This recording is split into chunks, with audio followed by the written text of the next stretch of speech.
Bite has always been a hotspot for ECU students to be picked up and dropped off to their classes, but that won't be the case anymore. Morgan Murray, a communication student at ECU, says that she doesn't understand why this is happening now. Since January 16th, the Greenville Police has had body cameras, and now it's ECU's police's turn. My bikes have been a big hit for students at ECU. The misuse of these bikes in videos has some cause for concern. Battling your friends with weapons might sound like something you would do from the comfort of your own home while playing a video game, but for the fencing club at ECU, this is no video game. However, the thrill of battling your friends with a weapon is not the only thing that draws people to the ECU's fencing team. Before I came to college in my freshman year, I didn't do anything, and it's impressive. So I came here to get an outlet, met a lot of nice guys, and just stuck with it. I grew up watching like a lot of the Disney classics, so like the Musketeers, you always see people fencing around and stuff.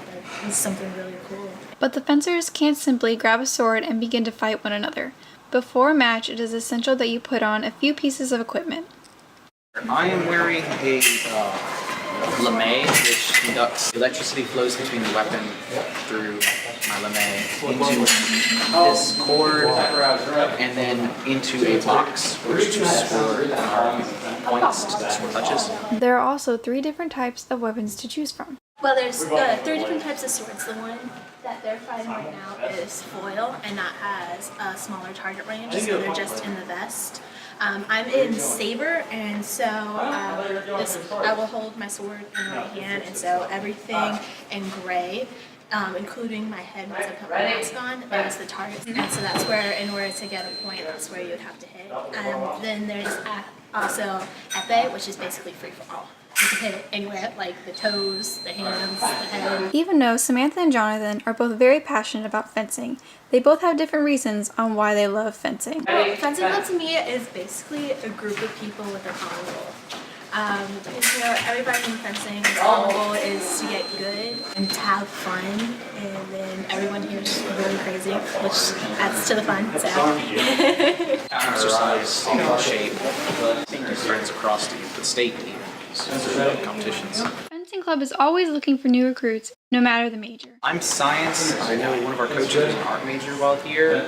Michelle West, video production class. On ECU's campus, every student has a unique story to tell, and every year the event called Shoes gives them a platform to tell it on. Ashley Konarski, a volunteer for the event this year, explains a little bit more. So this event is Shoes. It's students honoring others' everyday struggles and stories. So basically it's just raising awareness for mental health, people who are going through issues with anxiety or depression or anything like that. We're just kind of raising awareness to those people that they matter, and then also just spreading positivity around campus. Madeline Mondalock, another volunteer for this event, says that all the shoes laying around have such inspiring stories for people who pass by to read. My favorite thing is all the shoes everywhere with different stories written on them. It's really inspiring to just see that people are sharing their stories or their friends' stories or someone they know. Sarah Lewis, a student at ECU, says that one in particular caught her eye. I actually like this one a lot. It surprised me at the end when she said that it was actually her mother. So she wrote this about her mother, and it just like really caught me. And I was like, wow, like this is their kid writing this about their mother, and how her mother was kicked out at 14 for being pregnant, and the fact that she still raised the baby on her own was just really like inspiring. Students were also given the opportunity to grab some hot chocolate and cookies. The event also provided a wall so that students could write encouraging notes. I think the wall is the coolest part, to be honest. Like, I just think it's cool to let people express themselves, not only get to read it, but they also get to go over there and talk about why they think they deserve love and tell a little bit of their story. While there are so many different ways that people can participate in this event, the message still remains the same. I think it's important to remind people that a lot of people go through struggles and things like this, and a lot of these kids also go through it, so to remind them that they're not alone is really good. The next time February rolls around, make sure to keep a lookout for Shoes. This is Michelle West, Pirate News Network. The Road by Bite has always been a hotspot for ECU students to be picked up and dropped off to their classes, but that won't be the case anymore. Morgan Murray, a communication student at ECU, says that she doesn't understand why this is happening now.